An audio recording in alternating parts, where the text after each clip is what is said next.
ప్రియమైన మా పరలోక తండ్రి, యేసుక్రీస్తు ప్రభు పరిశుద్ధ నామమును బట్టి మీ సన్నిధికి వస్తున్నాం నాయన. ఈ యొక్క ఉదయకాలన ప్రత్యేకంగా మేము స్తుతిస్తున్నా. గొప్ప దేవుడు నాయన, మంచి దేవుడు తండ్రి, కరుణామయుడ ప్రభా, కృపామయుడ తండ్రి, నిన్న నేడు ఏకరీతిగా ఉన్న దేవుడు ప్రభా, సజీవుడున్న దేవుడు ప్రభా, సర్వశక్తి ఉండడన్న దేవుడు ప్రభా. ఈ ఉదయకాలన ప్రత్యేకంగా మేము స్తుతిస్తున్నా. గొప్ప దేవుడు నాయన, మీ పాదాలు కొందనాలు తండ్రి. స్తుతులు ప్రభా, స్తోత్రం నాయన. ఏమిచ్చినా మీ రుణం తీర్చుకోలేము తండ్రి. మా అందరి కొరకు ప్రాణం పెట్టిన దేవా, రక్షించిన దేవా, మీకు స్తోత్రం తండ్రి. ఈ ఉదయకాలన ప్రత్యేకంగా నేను మిమ్మల్ని స్తుతిస్తున్నా. ఎవరైతే ఏకీభవిస్తున్నారో వాళ్ళందరినీ జ్ఞాపం చేసుకోండి. వాళ్ళ యొక్క ప్రతి అవసరత, ప్రతి అక్కర యేసుక్రీస్తు నామములో తీర్చండి. మీ వాక్యం సెలవిస్తున్నది ఫిలిప్పీయులు రాసిన పత్రిక 4:19 కాగా దేవుడు తన ఐశ్వర్యం చొప్పున క్రీస్తు యేసు మహిమలో ప్రతి అవసరం తీరుస్తాన దేవా. ఎవరైతే ఈ సమయంలో ఏకీభవిస్తున్నారో వాళ్ళని జ్ఞాపం చేసుకోండి.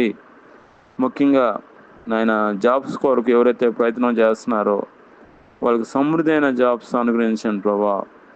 ఎవరైతే ఈ యొక్క సమయంలో నాయన ఆర్థికంగా బాధలో ఉన్నారో ఆర్థికమైన సమస్య నుంచి విడిపించండి. ఎవరైతే అనారోగ్యంతో ఉన్నారో నాయన, మీరు పొందిన దెబ్బలను బట్టి, మీరు పొందిన గాయాలను బట్టి ప్రభా, స్వస్థత విడుదల పరిపూర్ణమైన ఆరోగ్యం దయచేయండి. అదేవిధంగా నాయన ఎగ్జామ్స్ ఏవైతే రాస్తున్నారో వాళ్ళకు మంచి జ్ఞానం తెలివిని దయచేయండి. ఎవరైతే కష్టాల్లో, ఇబ్బందులు, శ్రమలో ఉన్నారో వాళ్ళని విడిపించండి. ఎవరైతే నాయన ప్రయాణంలో ఉన్నారో వాళ్ళ ప్రయాణం అంతా కూడా ప్రభావ మీకు చూపించండి.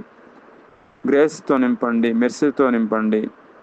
అదేవిధంగా ఎవరైతే ఈరోజు పుట్టినరోజు జరుపుకుంటున్నారో, నూతన సంవత్సరంలో ప్రవేశపెడుతున్నారో వాళ్ళని దీవించండి.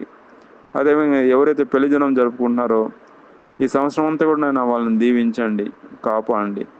మా దేశాన్ని మీరు దీవించండి, మా రాష్ట్రాన్ని మీరు దీవించండి, మా రాష్ట్రాలను, తెలుగు రాష్ట్రాలను మీరు దీవించండి. ఆయన ప్రత్యేకం కృపతో నింపండి, ఎండల నుంచి కాపాడమని ప్రభా నా ప్రార్థన ఆలకించి సహాయం చేస్తున్నానికి వందనాలు తండ్రి.